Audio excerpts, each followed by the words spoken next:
This is TWIS.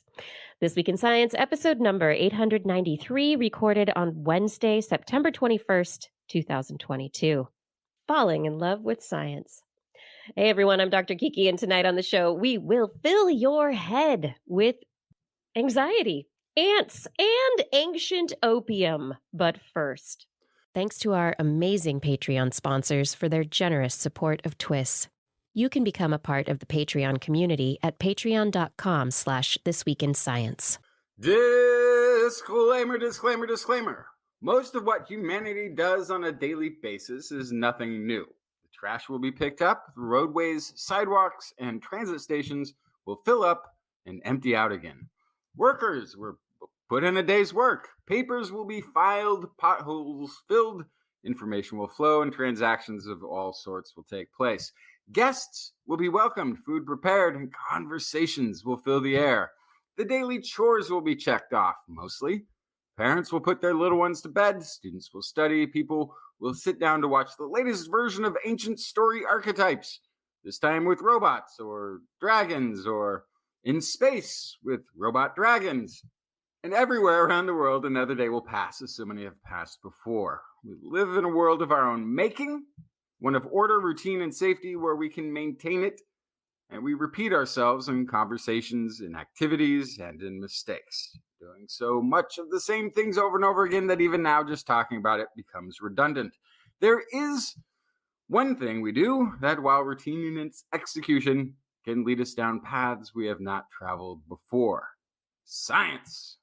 Science is the one avenue of human activity that makes new discoveries, where the call of the explorer to seek the unknown adventure is still being met by the pioneers of research. And every day brings something new.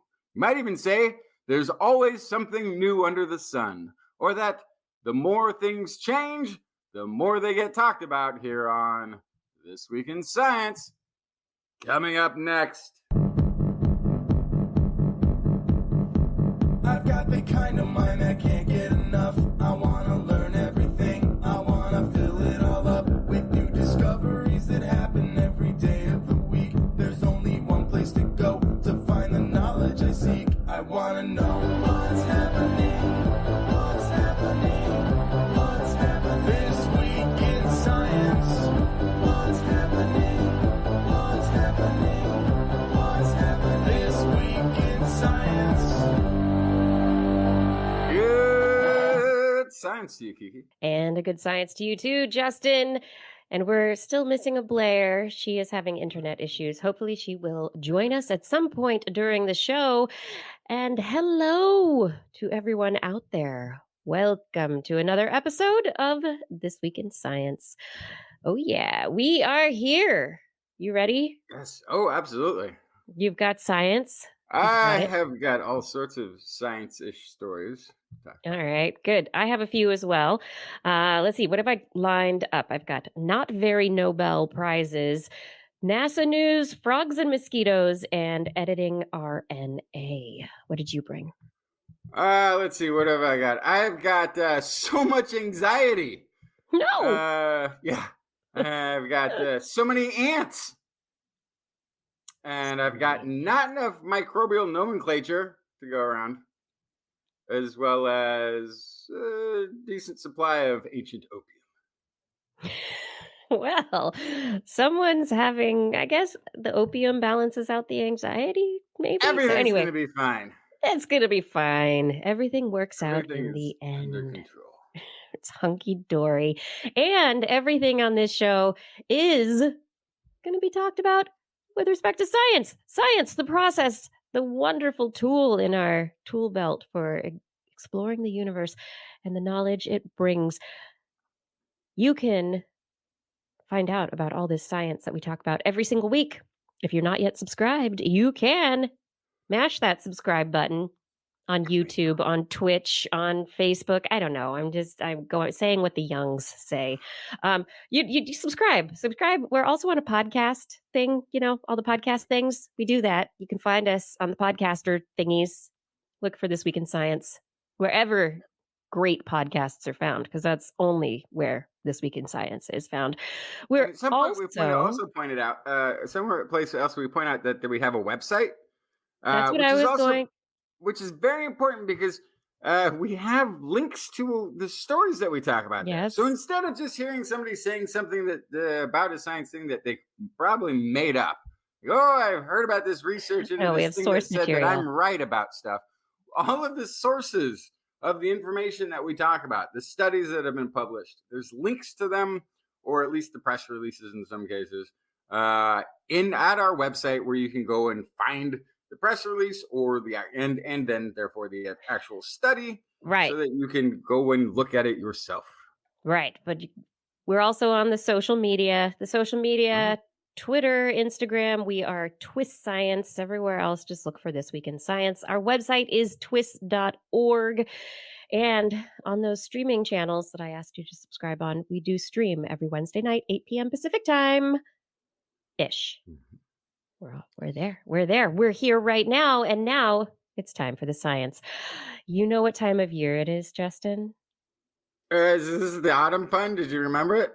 It's you autumn be falling in love with science.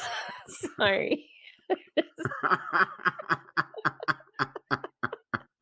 I can't help myself sometimes. No, this is not the autumn pun, but that was a very It sounded like, unnoble, in fact, ignoble oh, it's kind the of Ig pun. Nobles. Oh, those are my Yeah. favorites. Yeah. It is the Ig Nobel award season. The Ig Nobel Prize is announced. Several of them are handed out for different categories every year.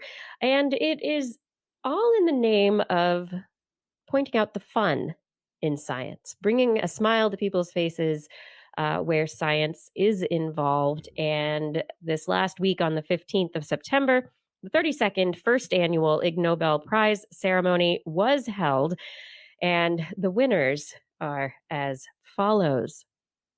For applied cardiology, a team out of the Czech Republic, Netherlands, UK, Sweden, and Aruba won an award for seeking and finding evidence that when new romantic partners meet for the first time and feel attracted to each other, their heart rates synchronize. Wow. Yeah, they're like all those songs, two hearts that beat as one. They're Well, all accurate. They're right. yeah. If you're falling in love for the first time, you're synchronizing. So does that mean that people fall in love easier if they have the same body mass? Because I feel like for No, some people, like having no, having no. your heart rate meet that of a person with a very different Physiology, it's a constitution, like, crazy thing. Exactly. The Literature Prize was for a group of researchers, Canada, USA, UK, and Australia, for analyzing what makes legal documents unnecessarily difficult to understand. And you want to know what it is? the words. Poor writing. Yeah. Poor writing, not specialized concepts, drive processing difficulty in legal language. That's the name of the paper.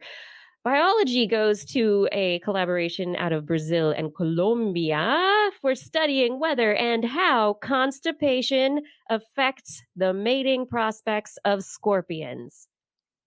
First, I had no idea that scorpions could suffer from constipation. Second, female scorpions apparently suffer from constipation after their tails have been cut off. And yes, it does impact reproduction and mating prospects for the males, because the females are not feeling very good. Science, everyone, science. And if you're interested in the title of this paper, Fitness Implications of Non-Lethal Injuries in Scorpions, Females, but not males, Pay Reproductive Costs. Medicine goes to Poland for showing that when patients undergo some kinds of toxic chemotherapy, they suffer fewer harmful side effects if ice cream is involved. It's true. Ice cream used as cryotherapy reduces oral mucositis. So it can be ice cream. That's great. I mean, I hope doctors start prescribing that. All right, engineering goes to Japan for trying to discover the most efficient way for people to use their fingers when turning a knob. Wait, say that again? Rotary control. The reference Uh-huh. is how to use fingers during rotary control of columnar knobs. Yeah. Art history is very interesting. This is definitely Wait, because are there people? anthropology. Hang on, I got to pause for a sec. Is there What? like a condition? Are there people who are just like, yeah, I can't do rotary knob devices. It's just rare condition. If a door Nope. has one of those things, but if I have to turn like a handle, I don't know how. I can't figure my fingers We just can't need to figure be it out. efficient. Efficiency. I mean, you need better efficiency. Let's try and design those columnar knobs so that they are easier for the fingers to Oh handle. well, Okay, I need if to you're stop doing talking that, about that's that now and okay. move on to anthropology. Art history goes to a study entitled A Multidisciplinary Approach to Ritual Enema Scenes on Ancient Maya Pottery. So that I learned something new right there. Ancient That there Maya were pottery. ancient Enema. enemas. Yep, we have I learned something new. This is what the didn't show know. is all about. Didn't know. Physics Oh, was hey, wait. awarded jointly to two groups, China, UK, Turkey, USA. And this is for a study we actually talked about on this program related to how ducklings manage to swim in formation and to conserve energy by riding each other's waves. They do wake riding and wave passing. And let's see, the economics prize is for Italians for explaining mathematically why success most often goes to the most, not to the most talented people, but instead to the luckiest. And for finally Somebody safety got passed over for engineering. a promotion. Who came up with that study? I the know what that safety would and do. the safety engineering prize surprisingly goes to Sweden for developing a moose crash test dummy. They give them driver's licenses. This is another thing. This is I don't talk The about it because I'm mooses? down here. You give the mooses driver license? Yes, You do I'm not down here give in a Denmark, moose a so it's not a driver's big deal license. here because they're not allowed to be licensed here. But in Sweden, a moose can get a driver's license, and they're terrible drivers. So I'm glad at least they've improved. Because I mean, if you're trying to drive with those antlers sticking out of the car windows, I guess that makes sense. Welcome, Blair. You have joined us. Let's hope that your internet Hey. your internet holds up. That would be fantastic. Mhm. But those are the Ig Nobel prizes. We have learned some, we have laughed some, and we look forward to more of these next year. But you know what this means? The Nobels are coming up. So Mm. get ready for some big awards to be awarded in the What are coming you going to year. wear to the Nobels this year, Kiki? Probably a blanket and slippers. Oh, yeah, me too. Because of the time difference. Yeah. Justin, you could go to the ceremonies. You're in the right time zone. Yeah. Oh yeah. Yeah, get close. Okay, Justin, Oh. your turn to tell a story. Oh gosh, what was I going to start with? Are you feeling anxious about it? Yeah, I'm a little nervous. Researchers in Linköping, messing that up, University of Sweden, have discovered a biological mechanism that increases the strength with which fear memories are stored in the brain.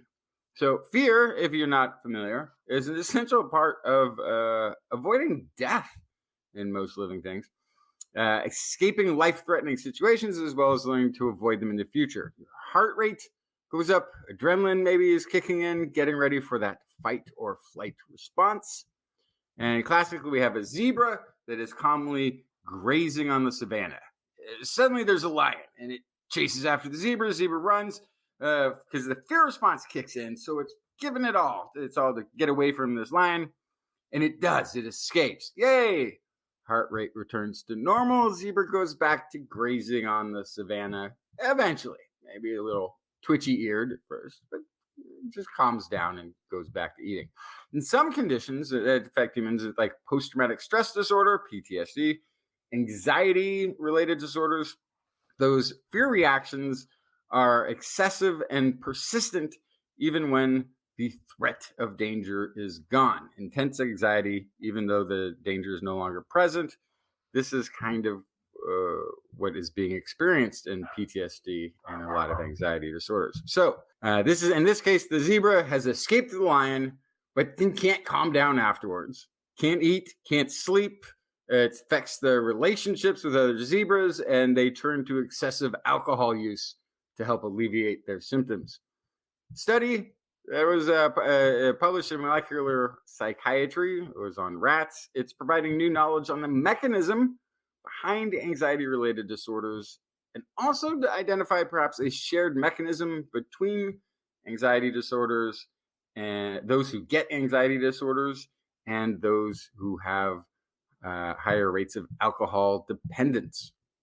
Researchers suspected that certain individuals have greater tendency to develop pathological fears, and this is caused by the way that their brains process the fear memories. So some areas of the brain are more important for processing fear-related memories than others. The amygdala is activated when threats are experienced and works together with parts of the frontal brain lobes, which is the prefrontal cortex, which are very important for processing, regulating, I suppose, emotions.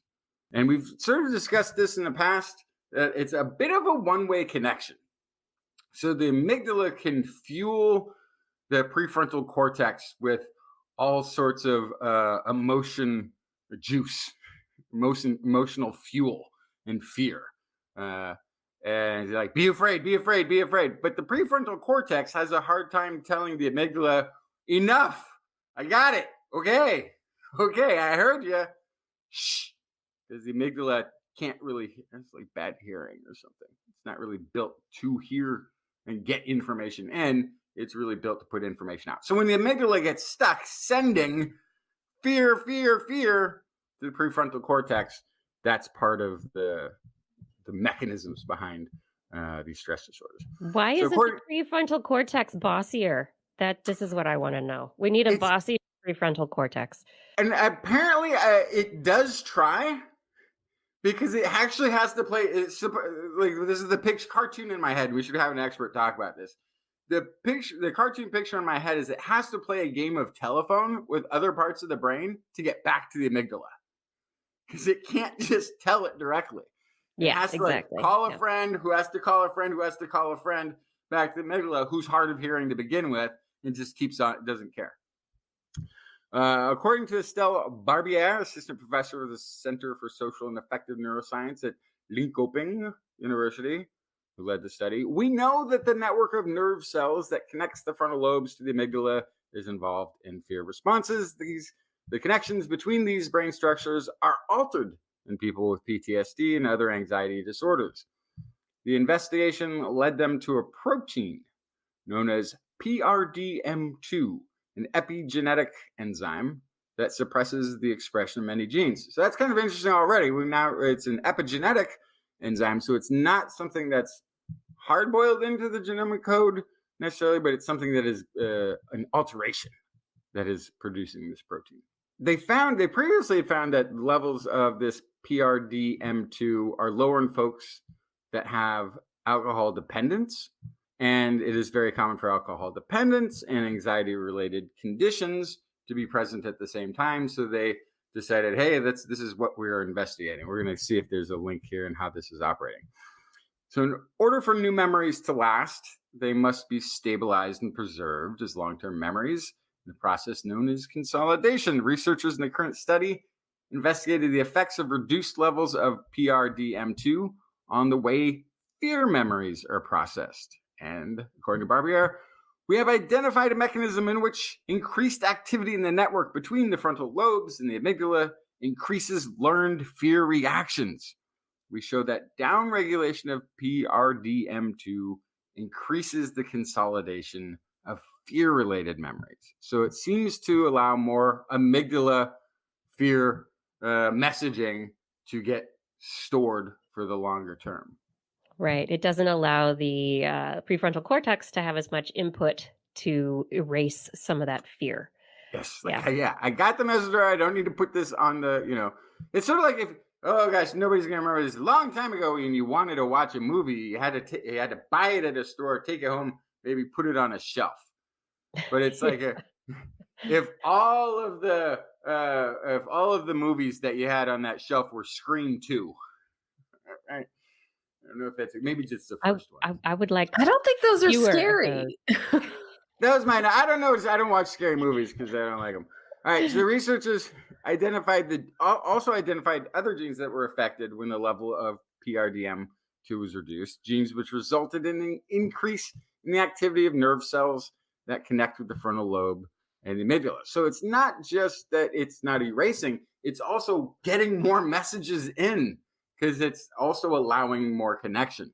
So it says, in conclusion, patients with anxiety disorders may benefit from treatments that weaken or erase fear memories. The biological mechanism we have identified involves the downregulation of PRDM2. That's what's causing this or associated with the cause of this. And we currently do not have any way of increasing it. So there's not a cure. But that means if it's identified, maybe there is drug targets and that sort of thing that can take place. This mechanism may be part of the explanation why some individuals have a greater vulnerability to developing anxiety-related conditions. It may also explain why these conditions and alcohol dependence so often are present together. Yeah, so this is really interesting because I have heard of the two going hand in hand for a while. It's been a known combination of factors, but the question is what exactly has been going on to make it happen? Why does it lead to it? So it's really interesting to start figuring out what's involved in allowing the fear conditioning to set in more, to allow the anxiety to become potentially overbearing. And if you can't treat the alcohol dependence, then it potentially does give other targets that we can work on to help people at least maintain combat the anxiety. Because sometimes I think there may be a feedback effect between people not wanting to be anxious, and so they drink more to not be anxious, and then it just cycles and cycles and cycles. And so if you can break the cycle somehow, it could end up helping to treat alcohol dependence. Yeah, and there's also something that's sort of interesting that we've talked about before with students who study and then and then take a test the next day, and then students who study then drink, then take a test the next day. It's actually the drinkers that do better the next day, and partly it's because they think they are limiting the amount of new information that's coming in. I thought it was just that if they drank while they studied and then they drank while they took the they test, study. then they did better. No, it's not while they studied. It was after they studied. So presumably, yeah, it was after. Maybe this was another study that I'm remembering, because there was a whole thing about if you had a condition while you were studying and you had that same condition when you took the test, then that also helped. Yeah. So yes, this is a separate one. This one was about basically more about how memories get formed, and alcohol sort of interrupts. They think what the idea was that it interrupts a lot of new memories being formed. So what you learned before that is all the brain has to work with. And so that's why it gets locked in better, because it's not competing with other information through the rest of the day. So the thing that was sort of interesting about this occurred, is that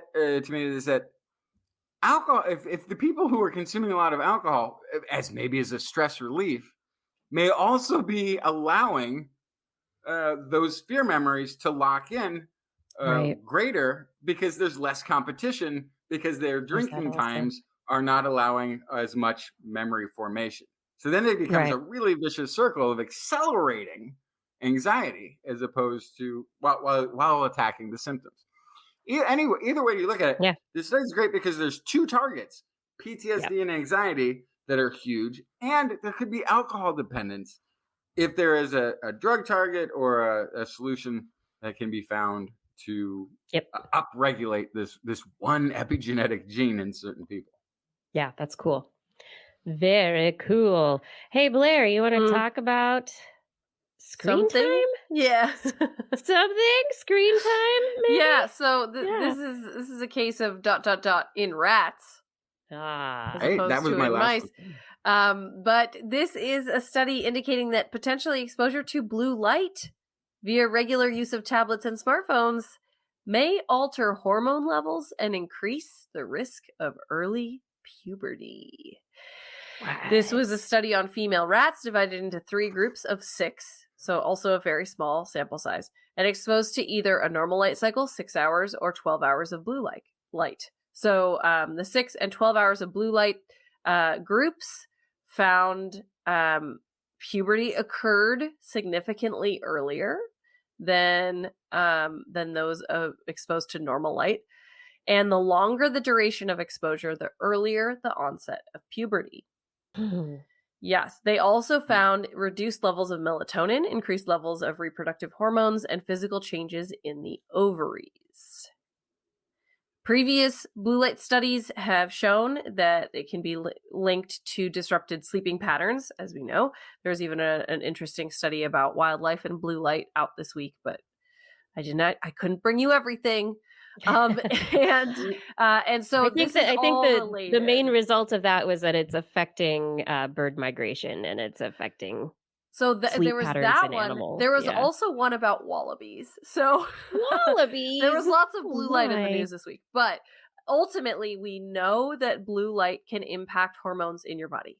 We know that Right. it can impact your circadian rhythms.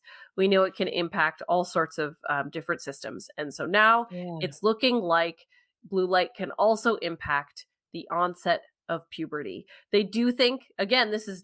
in rats, but Yeah. they think that there might be a correlation between that and the fact that in recent years there have been studies that have reported increases in early puberty onset for girls, and particularly during the pandemic. They think there is a potential link because people were on their devices way more during the pandemic, and so that could have impacted this increase in early puberty. Very difficult to assess in human children. Lots of variables that you can't remove from the equation. Very difficult to figure out what's going on. But I don't think this is a totally bonkers study because of the previous studies on blue light and hormones that we have seen. Yeah, I would agree with that take home. That okay, we can't just completely take this and say humans stay Yeah. off of your devices but because we do know that there are these impacts, like you said, circadian rhythms then do affect hormone production, and so it can have these cascading effects.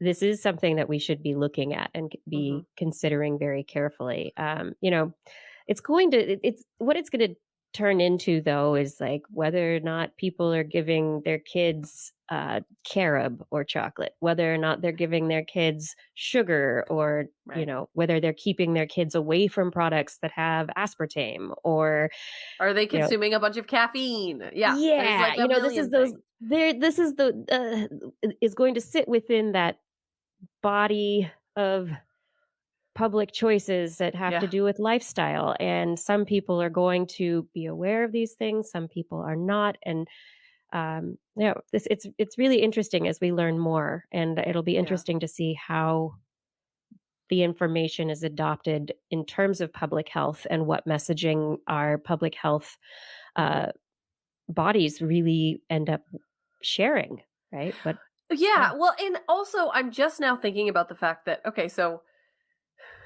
we have an okay amount of research on puberty timing in yes, women.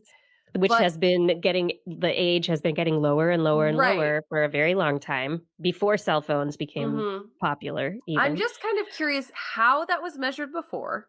Right. If What's it the was difference skewed now? data, Yeah. because also women's health has always been a very weird, like, it's been tough to figure out how to collect that information without infringing on things. I don't know. It just seems like we can't actually have that reliable longitudinal data on this. I don't know. I don't know. And does the fact that school systems were closed impact that longitudinal data, and how? Like, Mhm. is we know there were impacts on kids going into their doctors. We know there are impacts on kids going in to get vaccines. We know there are impacts on those regular checkups. And then also because schools were out, there also were not kind of those touchstones that kids would normally have for, 2 years at least. So does that gap impact what we're seeing and the data that they're reporting on? That's Yeah. I don't know. It's an interesting question. I also just wonder if like 50, 60, 70 years ago, do we have reliable data on when people entered puberty? That is a great question because I wonder about that. Just knowing generally the way that research into women's health Yes, that's what I'm is saying, right? gone. Right? Yeah. Like, were women in the 50s really calling their doctor when they got their period for the first time? I don't know if they were. And I don't know if they could reliably say, I started my period when I was blank. And is that information going into a database anywhere, right? I don't know if it's going into a database, but I'm sure it's in a lot of diaries and journals. And right, exactly. But how does that help you with longitudinal data on the normal timing of onset of puberty in women? I don't know. I'm just throwing it out there as an interesting kind of addition to this question of, is it really earlier? Is it significantly earlier? I don't know. I'm just asking. But regardless, watch your children's use of blue light. And also there's the whole question of, does it impact male rats? Because they weren't in the study. So maybe a question for next time. There's more questions. There are always more questions when it comes to research like this. I just hope that people continue following up. Yes. Now, things that we are going to continue following up on, always the NASA news. This week, some really fun stories, gorgeous pictures coming out from James Webb's Space Telescope from NASA. The new view, looking close in at Neptune, has given us the really beautiful pictures of the Neptunian ring system. You know, Neptune has rings, right? Neptune has rings. We don't talk about Neptune's rings because, Saturn is the ringy showstopper. But Neptune has rings. It has a bunch of moons and rings. And this is the first time that we have looked at the rings of Neptune in about 30 years, which is pretty exciting in itself. So we're able to look at Neptune in the infrared, whereas Hubble has looked previously in the visible light spectrum. And so now they're able to compare what we could see through the beautiful visible light, thanks to Hubble, to this infrared information, which is giving us a lot of knowledge about the gas that's there, the energy that's being released in terms of heat, how hot are the clouds, what's going on in the atmosphere of this gas giant. The methane, so when you think of Neptune, what color do you normally think? Blue. Blue. It's not blue. It's like white. Yeah, so James Webb. One of those, what do they call them? The mobiles, where they got all the hanging planets. They always this big blue thing. Right. It's always Neptune. Yeah, because Neptune's the god of the ocean. Yeah, and that's why they named Neptune because it's blue, right? But it's not because blue. Visibly, that's what the methane gas would be absorbing and putting out. But no, no. To JWIST, it does not. It looks more white in the infrared. And in case, but that's not even, anyway. Anyway, there are also bright streaks, which are methane ice clouds and spots, and they reflect sunlight before it gets absorbed by methane gas. So there are clouds and made of methane ice, which is fascinating to me. There's a thin circle of brightness that circles the planet's equator, and the researchers think it could be global atmospheric circulation that powers winds and storms in the atmosphere of Neptune. The atmosphere actually gets warmer toward the equator, and in it has when you think warm, it's not nice and toasty warm. This is still a very cold gas giant. It has a 164-year orbit. Its north pole is out of view for astronomers, but there's a very bright spot, a glowiness that James Webb has been able to see that suggests that there might be more of these icy clouds up near the northern pole or something else going on in the atmosphere. Anyway, there's a lot of really fascinating aspects. They're also able to look at the rings and the moons. And Triton, they say, is covered in a frozen sheet of condensed nitrogen, reflecting an average of about 70% of the sunlight that hits it. And this is actually brighter than Neptune itself because Neptune likes to absorb the sunlight because of its methane atmosphere. Okay, Triton also. Doesn't that, What? well, doesn't Isn't that just mean that the James Webb needs to color correct? I mean, because the infrared doesn't see the white or blue or any of that. It's a just whole different giving- spectrum that they have it's to a different shift down spectrum. into. Yeah, you could. I mean, they could make it blue probably if they wanted to. This is the wavelength. These are the near I'm just infrared saying, I just want to wavelengths clarify. that they're color coding Neptune in could the actually light. be blue to at least, because we're just basing it on human eye anyway. I mean, not the Blairs, not all humans. No, but, not mine. You know, most humans would still see it as blue, right? Anyway, moving on from Neptune, which I guess they also believe that Triton may have been a captured Kuiper Belt object because Neptune is so far out there and large enough to have that kind of a gravitational pull. Very interesting side note. Now, moving on from James Webb, we also have old NASA missions, the Cassini mission out to Saturn. Speaking of Rings. Of rings, exactly. And this old mission to Saturn with Cassini has discovered that the phosphorus that is involved in the ocean underneath the icy crust of Enceladus, the Enceladus is moon of Saturn. It's got an icy crust, and inside of this icy crust, it has what they think of as kind of like a carbonate ocean. They're calling it a soda ocean, which I think is very fun.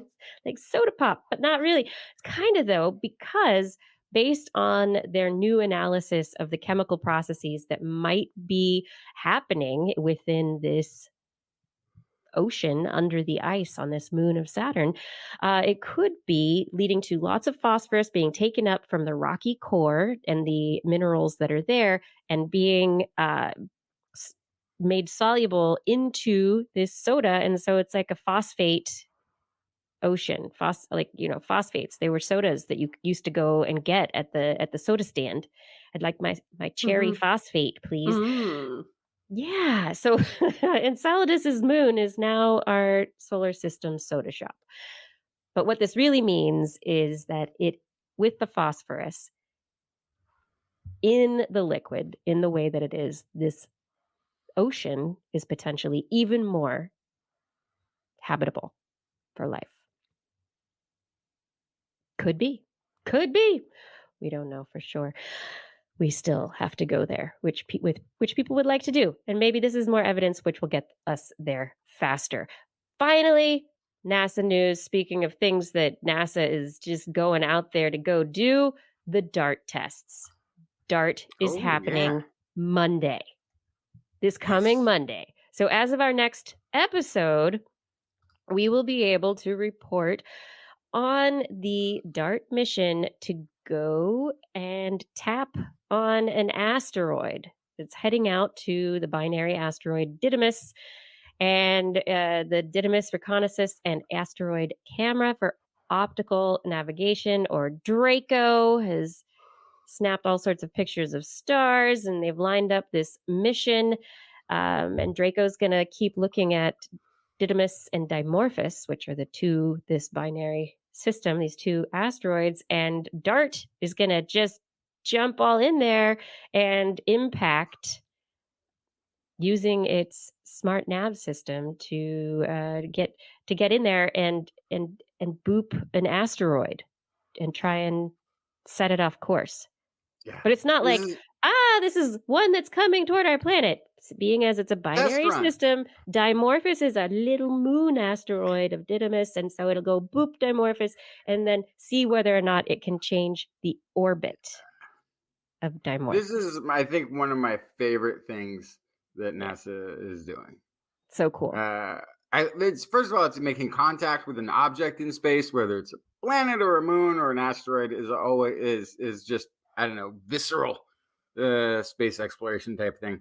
Also, it could, if we get good at this, then we can stop being afraid of small meteors hitting the Earth. I'm worried about the opposite. I'm worried about a Rube Goldbergian domino style effect of poking it, and then it goes off course and accidentally bumps into something else that pushes it into the course.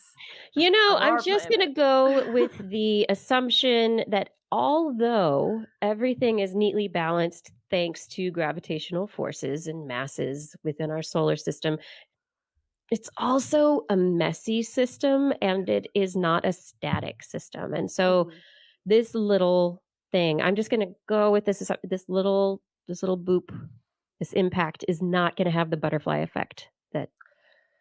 Yeah, most dominoes, when they fall over, don't hit anything else. But every once in a while.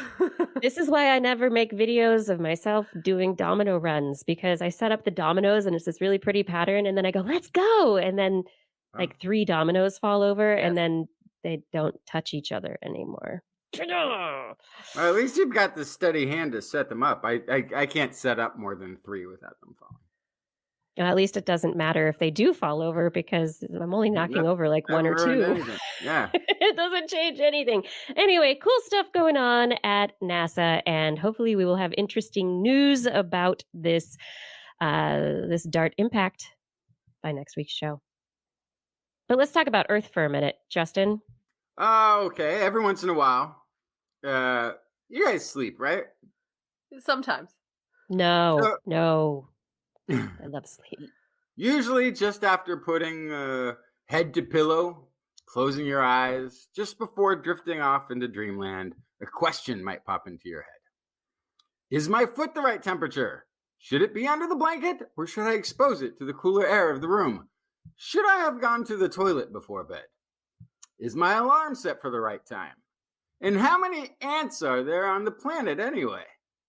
And while science may not have the answer to every one of those questions, it has come closer to one of them, reported in the Proceedings of the National Academy of Sciences, 20 quadrillion. Mm-hmm. That's the current best estimate of how many ants inhabit planet Earth. That's too big of a number. That means nothing. Okay, so now that's fair. The quadrillionth place is not that accessible or relatable to most people. So try this: 20,000 trillion. Still too big. Nope, still too big. Not helping. Okay. I'll shrink it. 20 billion times a million. No, now you have 2 big numbers. That's not helpful. That's just a lot times a lot.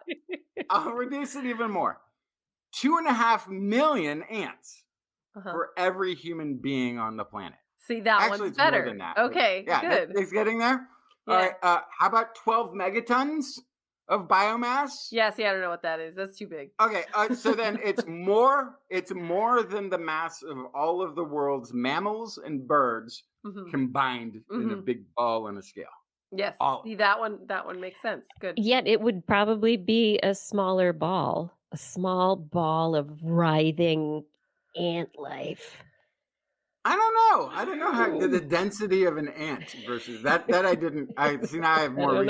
See, did they round this to the nearest quadrillion? Because I gotta tell you, every second the number changes.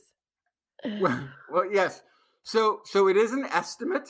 Yes. With a broad brush, but compared to previous estimates, it's either twice the number that they thought before by other estimates, or it's 20 times more ants than they thought. To get the new figures, the researchers combed through 12,000-ish reports from databases in multiple languages from around the world across time. They narrowed it down to a mere 489 studies that had rigorous enough methods of collecting and counting ants to be included. And then they extrapolated their number from there. The team was surprised to find how concentrated ants are in the tropics, and that they were being most plentiful there, as well as in savannas and in moist forests. So not your dry ants don't like a dry forest as much as they like a moist forest. Well, in That makes the sense. dry habitats, they're underground. Well, they might But the be- might have moisture is always affected the very counting. nice.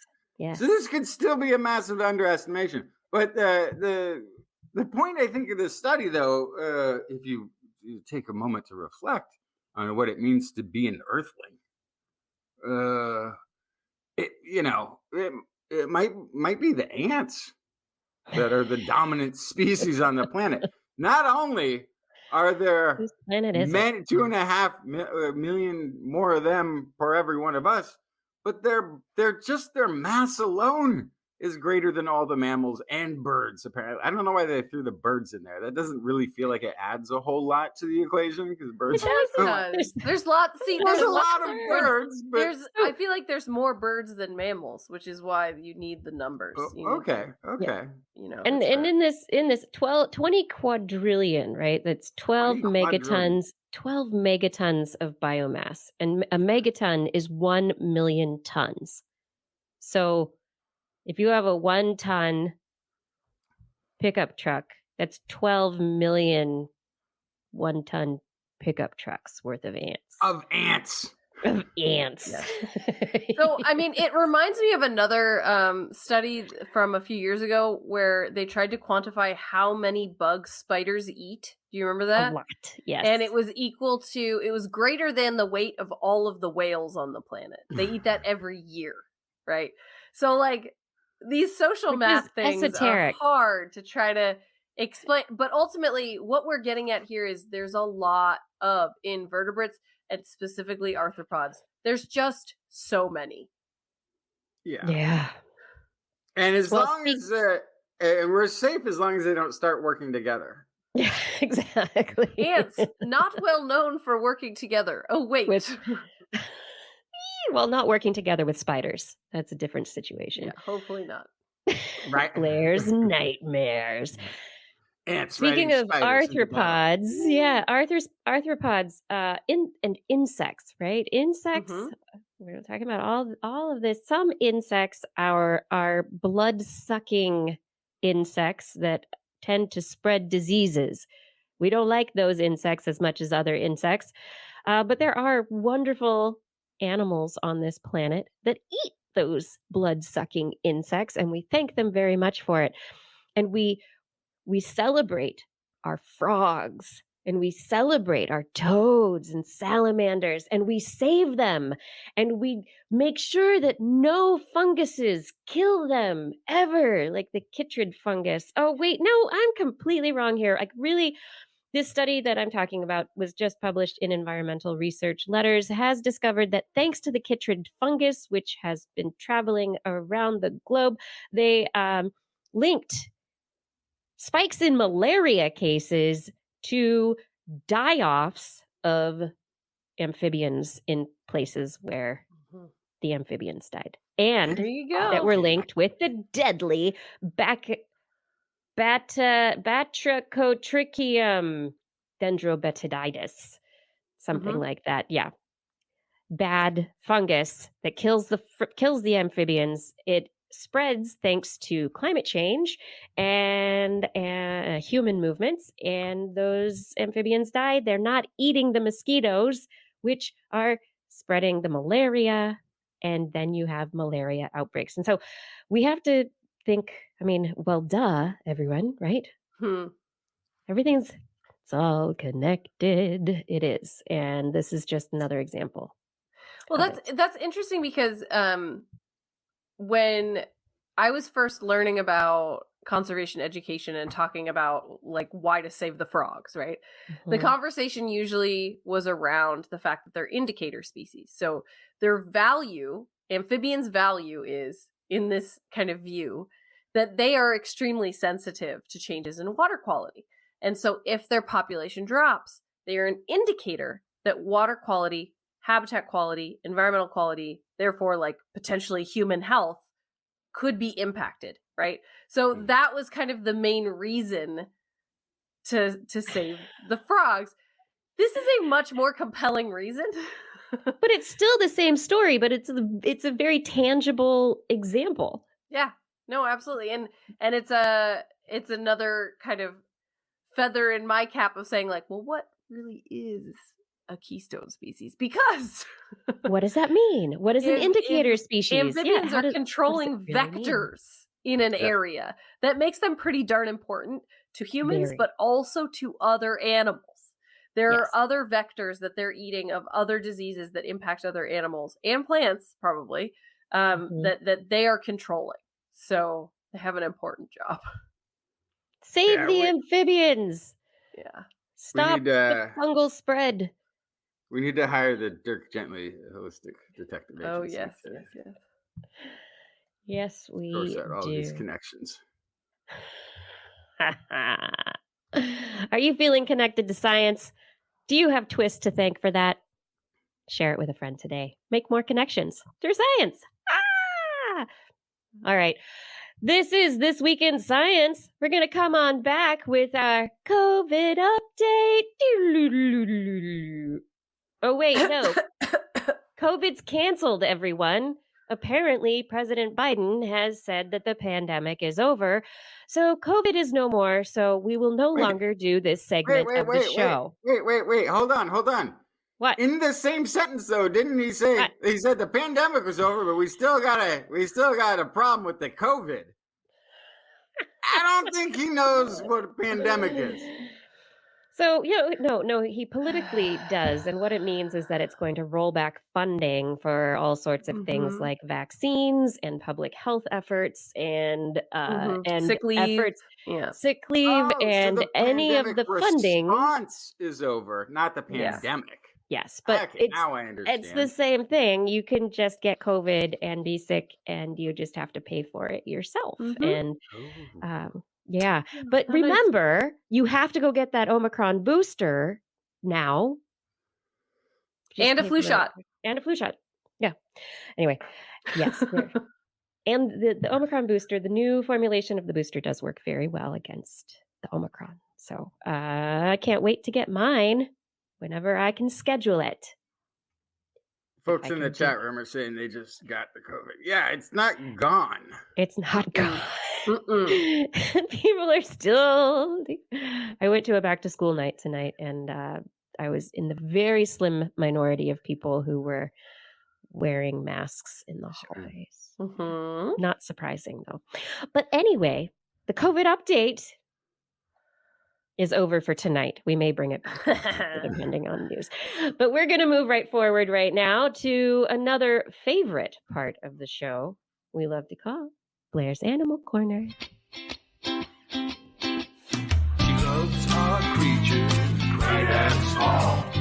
Biped, millipede, no pet at all. If you want to hear about animals, she's your girl. Except for giant pandas and squirrels. What you got, Blair? Oh my goodness. It was such a hard choice picking what to talk to you all about tonight, but I found a couple of great stories. So first, I want to talk to you about octopuses. Octopus arms, they're pretty great. They can operate independently. They still move when they're separated from the body. We think maybe they're neuron clumps in there to the point where they have kind of almost brains in each of their arms. They're crazy. So, knowing that and looking at the way that octopuses move around, you would think that each of those arms have equal footing, if you will, under whether they have any preferences or not about which arms to use in which moments, that it would just be like whichever one is closest, right?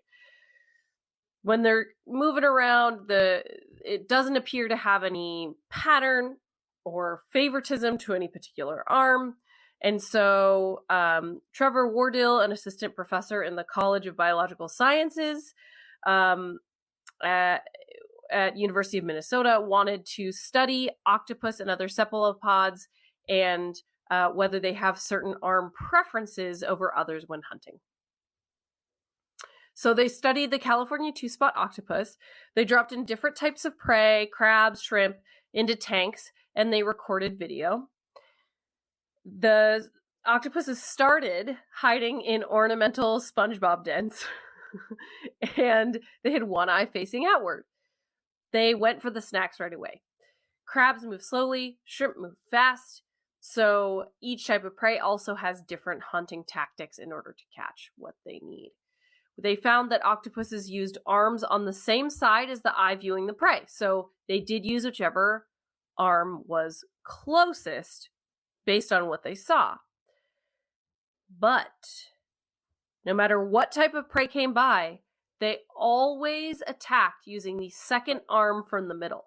So they switched which side based on their orientation, but they always used that second arm. When hunting crabs, they pounced on their prey with a cat-like movement, leading with the second arm. And when hunting shrimp, they avoided spooking the prey, so they kind of snuck up. They led with their second arm after they made contact with the shrimp. Then they used neighboring arms 1 and 3 to secure it. So they were shocked. The researchers were shocked at how predictably octopuses used arms to capture prey. So despite the fact that kind of visually it looks kind of to be all over the place, there is a method to how those octopuses have, and they do have, they exhibit favoritism towards certain arms, like handedness. So it seems like the second arm from the middle, it doesn't matter which side, they're ambidextrous about it, but they would rather use their feet than their legs, I guess, is more what it's about. Even though they look morphologically the same, they still have grabbing arms as opposed to other arms that would help out. The thing that I will kind of throw in here is that octopuses have a specialized tentacle called a hexacotylis, which is how the males will actually deliver the sperm packet to the females. So there is specialization in the arms. We know this. So if there is specialization in one of 8 arms, that means they have to, in their little donut brain, figure out which arm is which and use the right arm. So if there is also a right arm, a correct arm, to catch prey with, their donut brain should be able to handle that too. I love that you're calling them donut brains, but that's not even... It's not an insult. It's shaped like a donut. It's shaped like a donut. Yeah, exactly. You donut brain. Well, I'm an octopus, so of course it is. And so then speaking of the donut brain, the next steps for these researchers is they want to study how neurons facilitate arm movements and differentiate arms. So that is going to be pretty interesting. Just they have to make sure not to feed the octopuses anything too big, make sure the octopuses chew, or when they swallow it, they will damage their brain. Because their esophagus goes through their brain. Their donut brain. That's why they have a donut brain. Yes. That's I love it. Yeah. I love octopuses so much. So yes, their arms, they know what's carefully. Up. They have a favorite arm. Yeah, like you said, maybe I'd love to know. Yeah, they have their hunting arm. They have their mating arm for males. And do they have other arms for other favorite tasks? Yeah. Do they have their walking arm? They have their manipulating a shelter arm. Exactly. Right? Are any of them good at turning knobs? All of them, I do believe. What about a columnar knob, and how many tentacles does it take? How many indeed? So moving on from octopuses to, you guessed it, woodlice, desert isopods. No, I didn't guess that at all. I had no expectation that woodlice would be thrown at me. Yeah, they're 2-centimeter long insect things that live in the desert.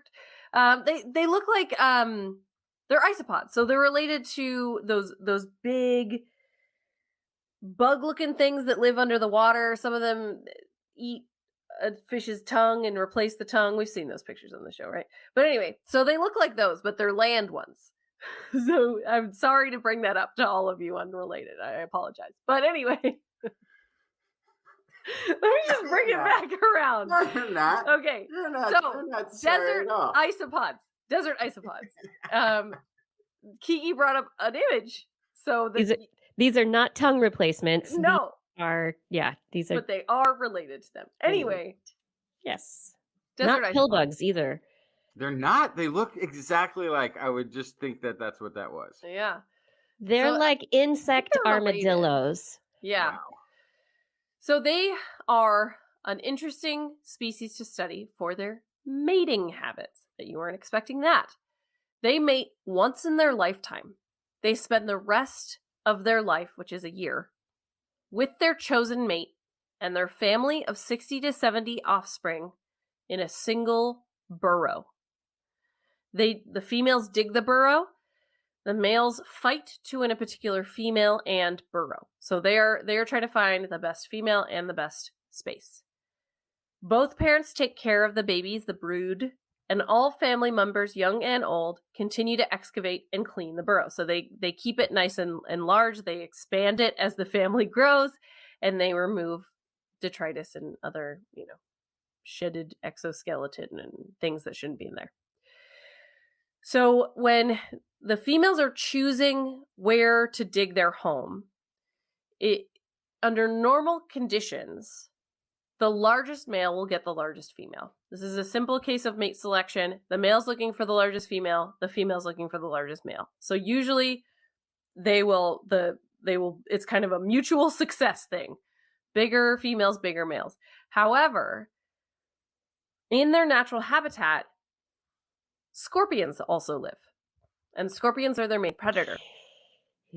And so what researchers from Hebrew University in Jerusalem wanted to look at in the Negev desert is if you give these desert isopods two locations, one near an Israeli gold scorpion and one far away from a gold scorpion,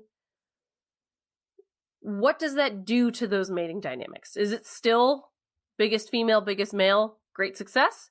Or does it change the dynamic at all because you are changing the value of the burrow? So what they found was that under risk of scorpion predation, there was a size assortative mating, just like in normal, but males that chose and fought over females were on average smaller compared to the females. So it appears as though the bigger males were going, I'm not messing with the scorpion. I'm going to go pick the largest female I can that is the farthest away from a scorpion. So they kind of took care of that, and they had more male-male contests near the safer burrows. So also, just in general, fewer pairs were made in those risky sites. So it really seems like males had to do kind of a cost-benefit analysis, which is something pretty intense for a little desert isopod to do. A little woodlice is doing this kind of detailed, risk calculation to try to figure out which female to go for and which burrow to go for. So smaller males often accepted second best and moved in with smaller females, but they also picked lurking scorpion dens more often. Medium-sized males chose between smaller females in safe places and larger females in risky places, so they kind of got that middle ground. They had to push-pull, and then the largest males got the safest burrows with the largest females. So the males are anticipating future risk of predation, so that is a pretty intense thing for a brain, a little clump of nerve cells to be able to do. But it also means that they weren't just recognizing scorpion, no scorpion. They were understanding the gradation of closeness, of proximity. So it wasn't just safe, unsafe. It's like, this one's closer, but this one has a better female. Is it worth the risk? So they were really making these kind of intense. Danger or reproduction? Yeah. Danger, reproduction. Which one? Yeah. And so the reason this worked so well as a study, I also thought this was interesting, is that scorpions don't really go off wandering to look for prey. They emerge and attack prey when they are detected by the vibrations that isopods cause when they walk across their burrow roof. So basically, they got to walk right on top of a scorpion to get caught. But the odor of the scorpion does alert isopods. So the isopods also have the mechanics to be able to smell out scorpions and know, oh, this place smells bad. This place smells dangerous. But really, you got to get right on top of them for it to really be dangerous. So then there's a couple things. One is being less risk averse in your youth. That's a thing that we can see happen across the animal kingdom. Having having learned lessons from the past, perhaps, or getting wisdom with age. In this case, you get eaten if you get near the scorpions, so you don't reproduce. So only the ones that know to avoid scorpions can reproduce. Right. So maybe it's a built-in fear aversion, but then it's also based on size though. So it's the longer you've been around, maybe you've seen a scorpion take somebody out. It's not that it's 1 year lifespan. 1 year lifespan. That's a long time. One mating. Single That's mating it. experience. There is no repeated experience. So everything's going to be based on instinct, on just what's in their little brains and neurons to begin with. It's not learned. But it could be, because if they have that sense of smell, here's the thing. If they have that sense of smell, they not only can smell when there's a scorpion nearby, they can also smell when one of their own has been devoured by that scorpion. And that may be something that the smaller ones haven't experienced yet. Or, and here's the other. But see, you're associating size with age, and that's not correct. That's because not they're correct. all the same. Yeah. They live a year, and it is a single mating season. This is not single mating. See, not just a single time that they mate, but there's only one time when all of them are born, and then they have the different size, stochastic, different outcomes of the size. Okay, then the other one is the risk assessment for a small one might be that I put out less vibration. When I really won't even notice me. There's bigger things. Yeah, and that's actually, the vibrations is a really interesting point, since that is an indicator for the scorpions. Smaller ones would vibrate the soil a little bit less, but so maybe they're less. They have a closer range that they can get to a scorpion to get a female. It could be that's why there's smaller females, smaller females, smaller males closer to scorpions because they're not or bigger females. They can get the better female for the next generation, or the smaller one for the next. The bigger females are further away from the scorpions because it's less risky. No, not always. That's the thing, is that they could get a female out of their league, a lice out of their normal league. The medium-sized males, not the smaller ones. Mm-hmm. Yeah, the smaller ones are ended up close to the scorpions with the little females. Mm-hmm. So but that's an equal strategy, survival strategy, which is how their size diversity is persisted, because the little ones can put off lesser vibration and be closer to the scorpions, and the big ones have to go further away to live their big lifestyles. Right. There's one extra piece of this, though, and that is that size is often related to egg clutch, which is part of why the larger females are desired. So they make another large clutch. Right. And so just the number of eggs. So that's why part of evolutionary success is linked to the size. Yeah. Maybe, but there's also the small ones. We need to get them away from the scorpions altogether. Yeah. Well, now what I want to find out is the clutches. Do little ones make smaller woodlice, and do the big ones make big? If two big woodlice have a clutch, it's a larger. How genetically related it is? Are they larger woodlice that are produced? And if so, you have these two strategies that are living side by side.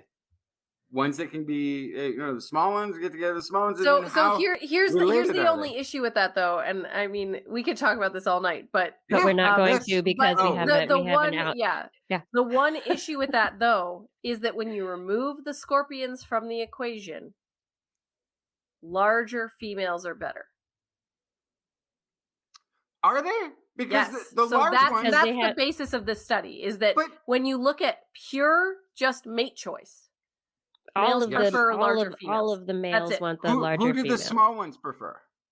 Larger females. They go as large as they can. But scorpions you involved, add they the end up with the scorpion small in, ones. Yeah. That's what I say there. they change their preference. They get the largest female they can that is as close to, as far away from the scorpion as possible. That is what they are trying to do. Who They're knew there trying was to so weigh much these game two theory variables. involved in woodlice mating? Exactly. That is Yeah. the take-home point. Yeah. Mhm. Who knew? There you go. Oh, Woodlice, you're teaching us about the world we live in.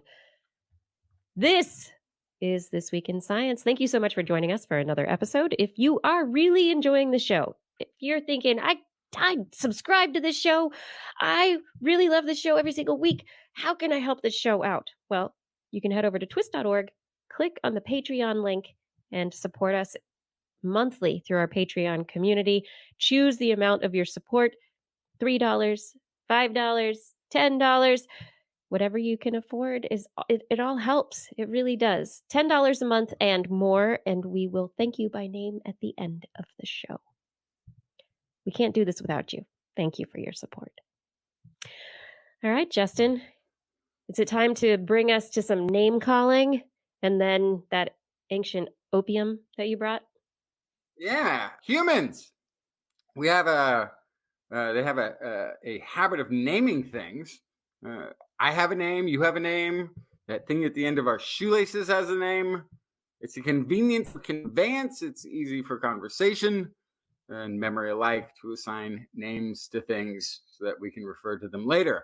Biologists, for Aglet. some awful reason. Oh, is that what it is? The end I of never the bothered- shoelaces, the aglet. I just remembered. Yes. I was thinking it the whole time. I wonder if he's going to say aglet. Okay, sorry to interrupt. No worries. I didn't know what it was. I knew it had a name, but I didn't even bother looking it up because I'm like, I literally don't care. And I don't want to know. But now I have that. Thank you. You do. You're welcome. Biologists, for some awful reason, at some point decided that Latin was a useful language with which to name things. More officially, binomial nomenclature is the biological system of naming the organisms in which the name is composed of two terms, where the first term indicates the genus and the second term indicates the species of the organism.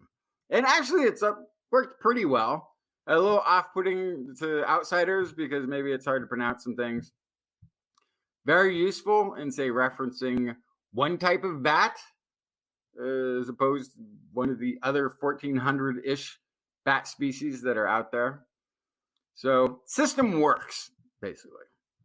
And so, microbiologists, on the other hand, are doomed because they started down the same path as the plant and animal biologists, using Latin binomial nomenclature to categorize microbial life.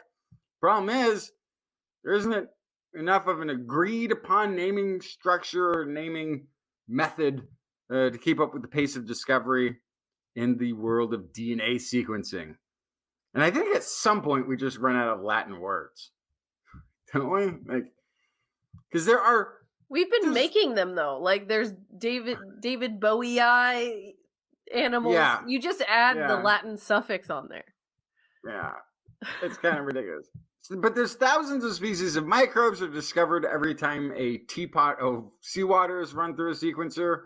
Thousands of new versions of existing microbes are being created in labs. So something must be done to the runaway train of needing names. In a paper published in Nature Microbiology, researchers describe Seq code, a protocol that allows for the naming of newly discovered bacteria and other prokaryotes based only on their DNA sequence.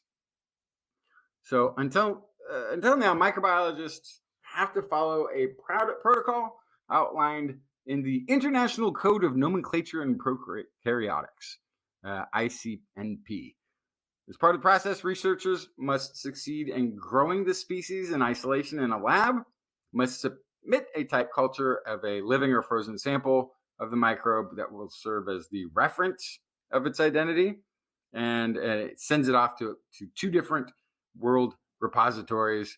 And then they also have to publish a paper with a description of it in a scientific journal for it to officially be named. And I'm seeing the problems with this already because not all bacteria are amenable to living in a laboratory, and then being preserved as a reference is another. I mean, there's all sorts of steps in there that you can't name them all. So there's a big and you blank just spot. said it's happening. They're discovering them too fast, but this involves a peer review process. Yeah. There's a peer review process. There's a lab process, and meanwhile, the databases of microbes that have been sequenced and are sitting in databases keeps growing exponentially. So, because we have all of these new methods, we're finding samples in the air, in animal guts, of course, in all of the waterways of the world and soils. And so, there's a glut.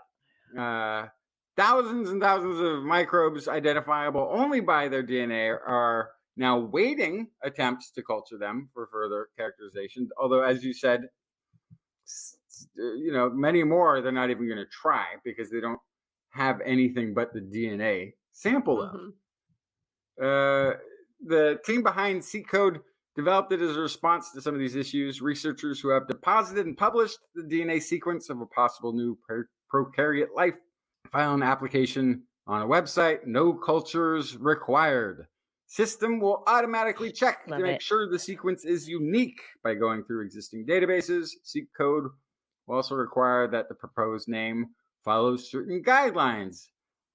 The whole David Bowie aspect, right? Making sure it's they must just have people who are like studying Latin at one of these, like, that's sad. Oh, I found a use for your education. Oh, great. Yeah, you're going to be working at a research lab. That's amazing. It's a minor. Latin is there's not many people that take Latin as a major, right? Oh, I'm gonna get so many letters in Latin. You're asking for it now. Even people who can read it and even understand it and speak it don't use it conversationally. And they're usually priests. So, so anyway, they're trying to do all this. This is Jeremy Dodsworth, geomicrobiologist at California State University, San Bernardino. He has tentatively bestowed the name Wolfram Raptor Gurlicensis to a species. Okay, so you can kind of make it up as long as it sounds Latin.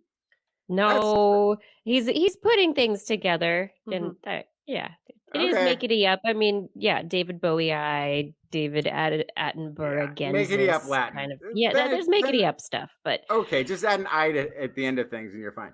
So he got this. He got this archaea from hot springs. It relies on tungsten to survive, and has many more species. And from his research group, he plans to enter. He tried to do it. He's doing it through the seq naming system here. Tried to do it the other way, but he has not been able to grow them in complete isolation.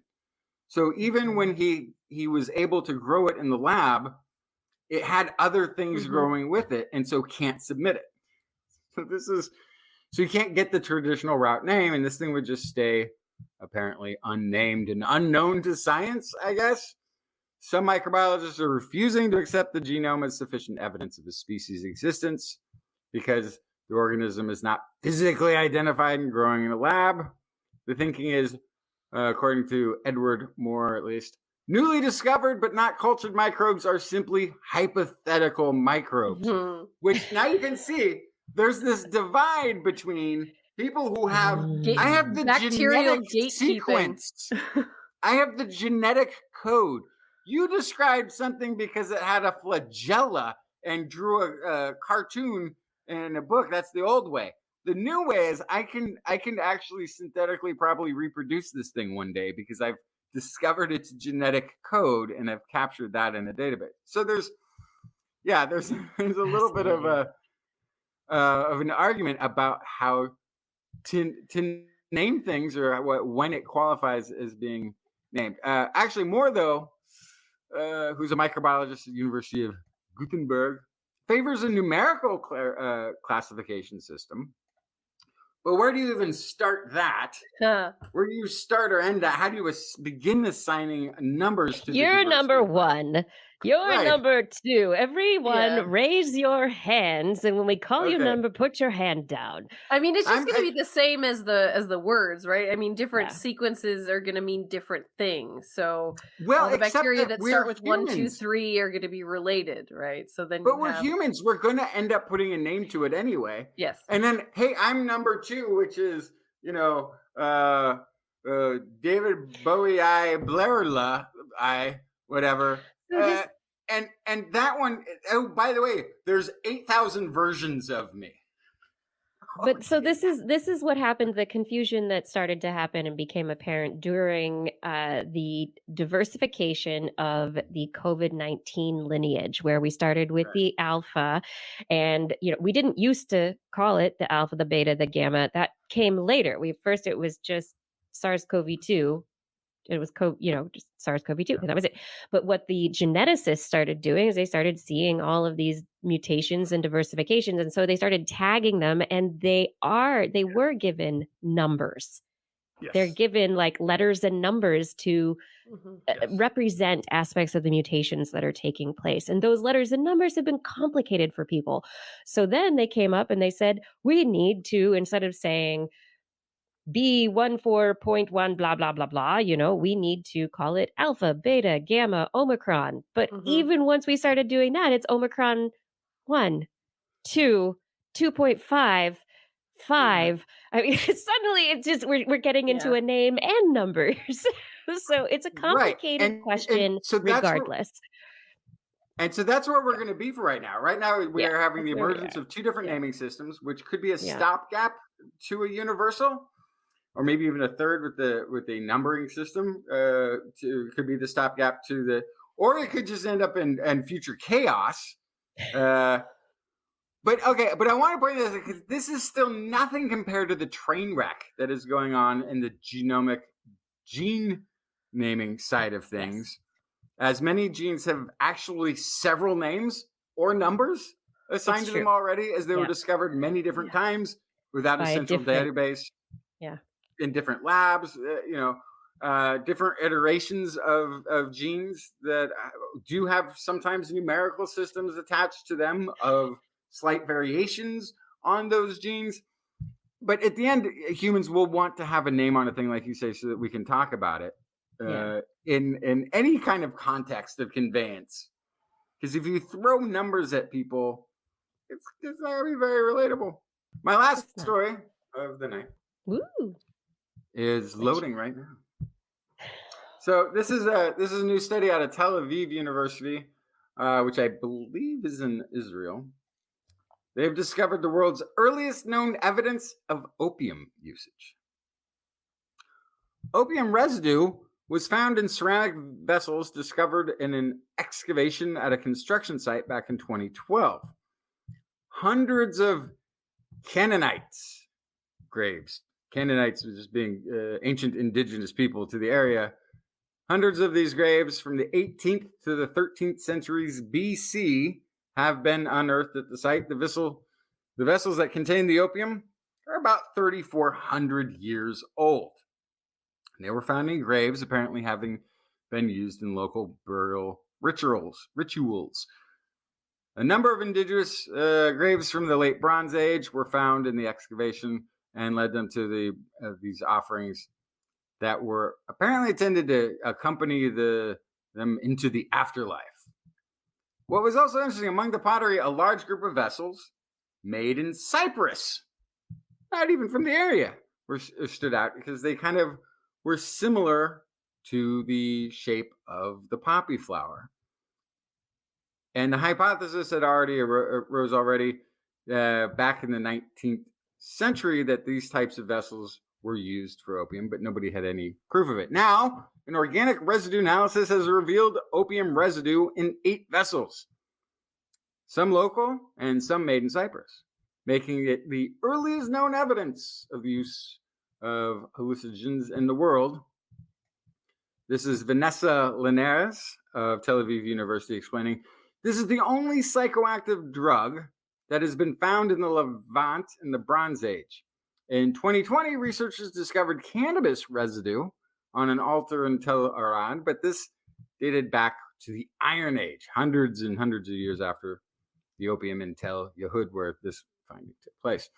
Because the opium was found at a burial site, it offers a rare glimpse into the burial customs of the ancient world. Of course, we do not know what the opium's role was in the ceremony.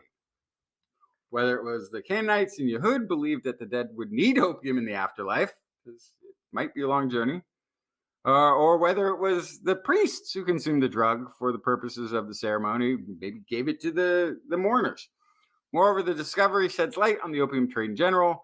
One must remember that opium is produced from poppies, which don't grow there, right? They grow in Asia Minor. So that is the territory of current day Turkey, whereas the pottery, which we identified, the opium was made in Cyprus. In other words, opium was brought to Yehud from Turkey through Cyprus, although I suppose they could have ended up in the vessels after too. So some great importance was being put to this drug that was then used in a burial ceremony partway around the world. Really interesting. They have no written sources to describe the use of narcotics in burial ceremonies, so they can only speculate as to why it was part of it, why it was there, why this thing of great enough importance to, it's 3,400 years ago wasn't really to have a trade over great distances like that. Just really fascinating. Yeah. I mean, those are huge distances, and it's interesting to see the direction that things potentially were flowing. I mean, I think it's still circumstantial evidence in terms of connecting Turkey and Cyprus and all of these places, but at the same time, in the story that they're specifically telling, but it is a good story, and it tells not just a story of this drug that has been used for pain relief, for relaxation, because of addiction, has been used for ceremonial uses, has been used for so many reasons throughout our history for thousands of years, and it's giving some really interesting insights. Let's dig up more graves, and likely just because again, this is 3,400 years ago. It means in Turkey it was, even though we don't have documentation of, I guess it's the oldest it's the oldest in the world evidence that they're saying. But it must predate that, because if it's being grown and exported from Turkey, it's probably been there for a much longer time. Yep. Although we're not, this is not necessarily drug usage as we do it in our pharmaceutical grade, mass production, addiction riddled world of today. These sorts of things. This was a crop that was grown that didn't have a food usage, so it could only have been really utilized for this purpose. And it looks like it was used ceremonially, not recreationally. At least by the Canaanites or whoever the indigenous people were there 3,400 years ago. Let's tell that story. We don't know. We weren't there until we have other evidence. That's the way that it looks. I've got a couple stories for the end of the show here. Let's schmooze, everyone. Let's talk about schmooze. Schmooze is a newly discovered small protein which is part of a family of proteins, a type of protein. It's tiny. It's called a microprotein. They are much, much smaller than normally studied proteins. And historically, proteins that have been studied, there have been like 20,000 of them or so, and they're just big. They're the proteins that researchers can see and have been paying attention to. And more recently, these microproteins have gained a lot of interest, along with stuff that's RNA sized, little tiny proteins that can slip in between the cracks in our cells, that can maybe diffuse a little bit more easily across membranes and get places and take care of jobs that they might have that we've ignored for so long. So schmooze is part of this family of microproteins. It's approximately the size of the insulin peptide, and it can be very easily administered.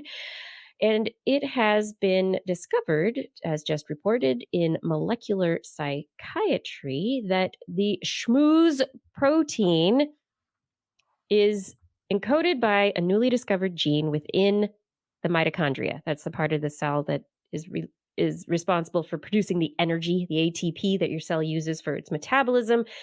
And it is also associated with some 20 to 50% higher risk of Alzheimer's disease.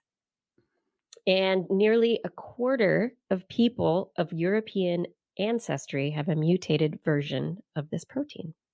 Quarter of people of European ancestry. And so have this protein mutated, conferring 20 to 50% higher risk of Alzheimer's disease.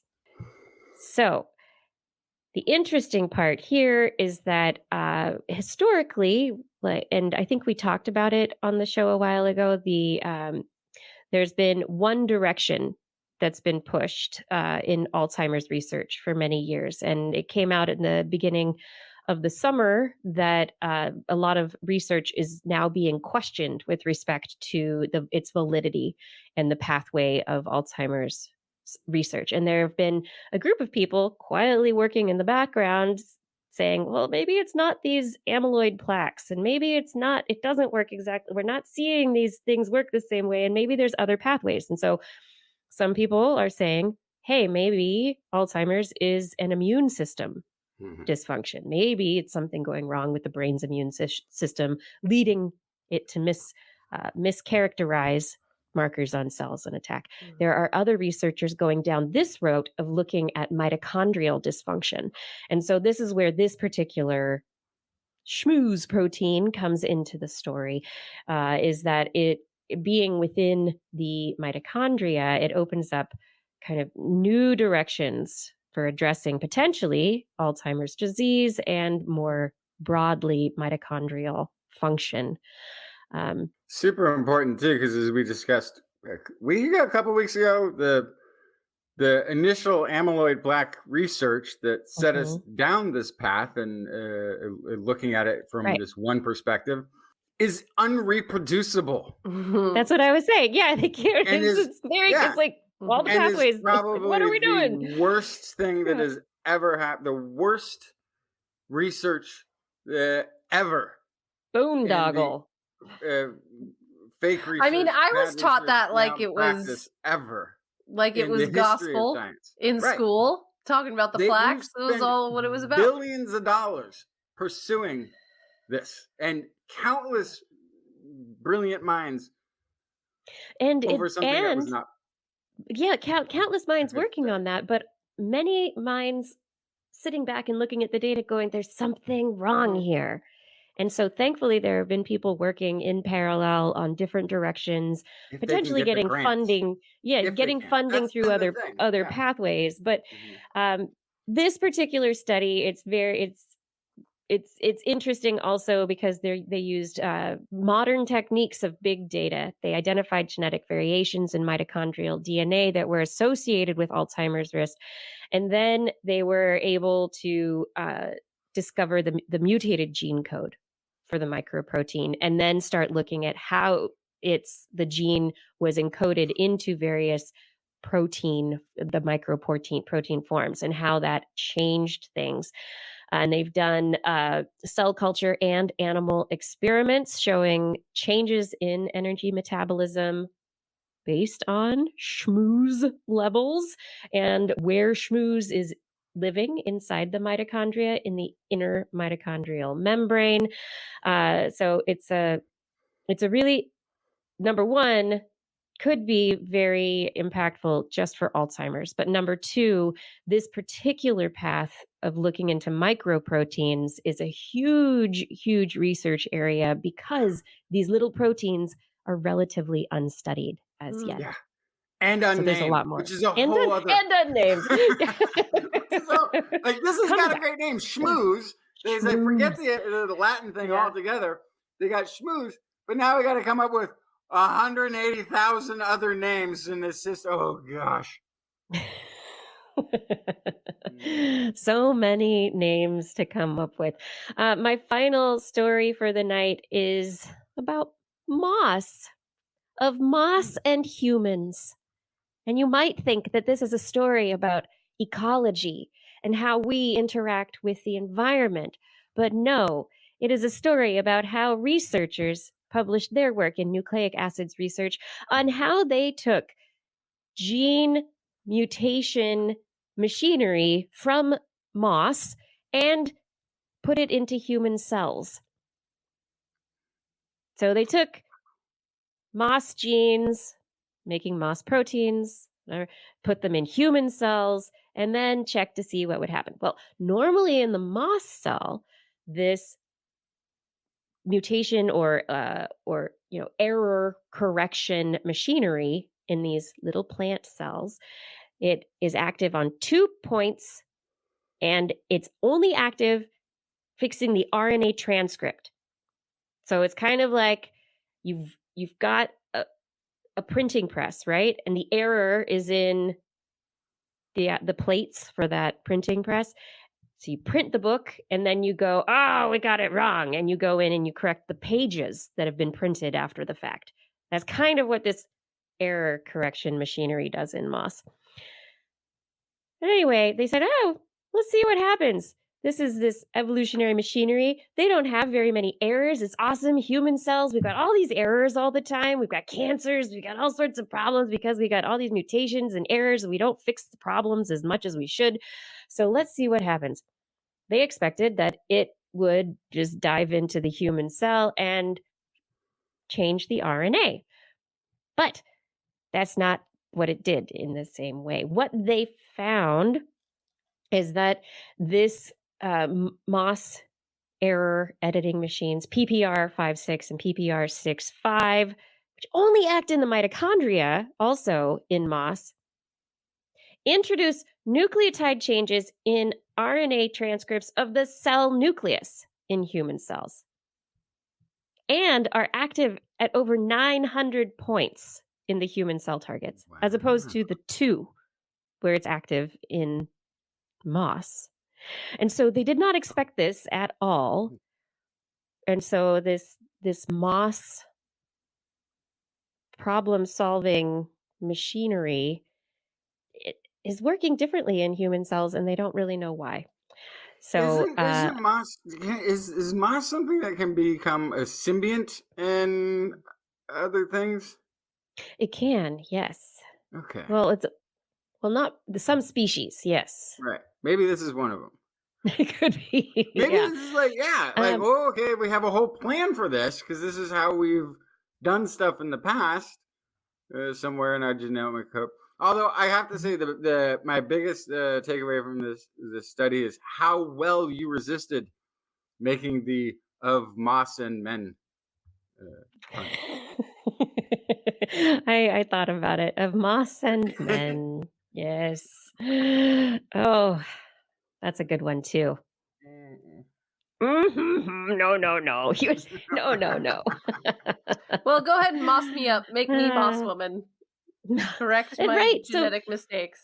I'm down. So they've just done this in cells, but the question is, we have evolved on land, and our error correction in human cells, it's not great. I mean, we have a lot. It keeps down a lot of mutations for sure, but there are mutations in all of our cells constantly. Every cell that divides is a new opportunity for more mutations to arise within our genome, within those cells as we are living. And it would be great if we could solve that problem. We could reduce cancers. We could increase health. We could potentially lead to longer lives. These are all sorts of benefits that would come from improving the error correction of our gene copying. So let's see what happens. We'll have the Moss Men future. Maybe Moss Men will go live on another planet. I would just need to take frequent like baths. Need to dunk myself, keep myself nice and moist. That's right. You could hang out with the ants in the moist forest. Yes. Blair in the mossy forest. That does it for me for my stories. Do we have anything else tonight? Just our good nights. Just our good nights. And I do hope. I was like, we gotta go. I do hope it is a good night for all. Thank you for joining us for another episode of This Week in Science.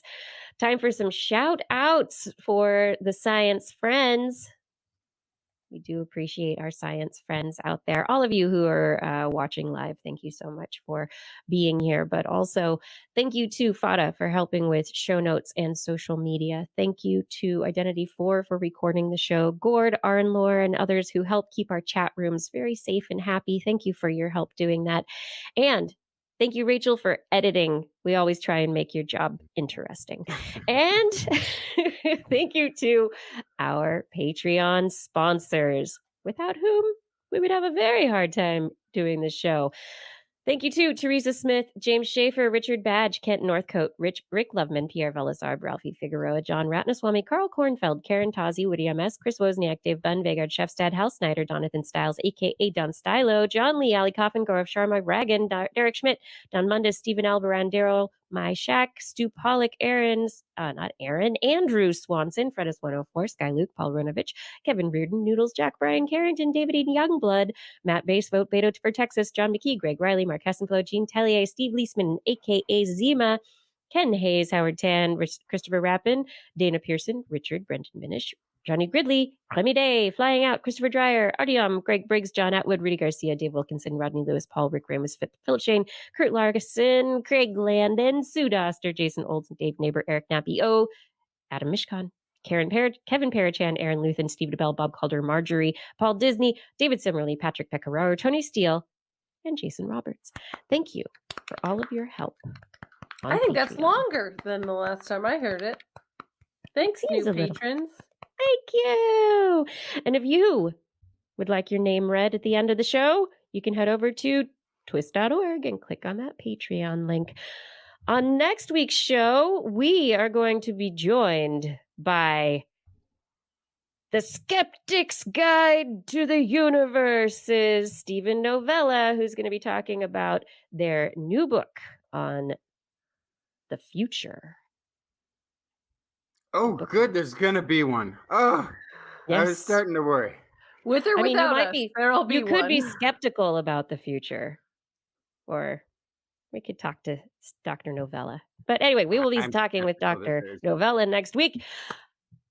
At what time, Justin? 8 p.m. Pacific time, broadcasting live from our YouTube and our Facebook channels. And as always, from twist.org/live. Hey, do you want to listen to us as a podcast? Perhaps I'll use Soak in the Tub since you're already part Moss. Just search for This Week in Science wherever podcasts are found. If you enjoyed the show, get your friends to subscribe as well. For more information on anything you've heard here today, show notes and links to stories will be available on our website, www.twist.org, where you can sign up for our newsletter. Yes. You can also contact us directly. Email Kirsten at thisweekinscience.com, Justin at twistmeanin@gmail.com, or me, Blair, at blairbaz@twist.org. Just be sure to put twist, TWIS, in the subject line, or your email will be spam filtered into my modem. And apparently that means that it'll be gone forever. That's bad news. You can also ping us on the Twitter.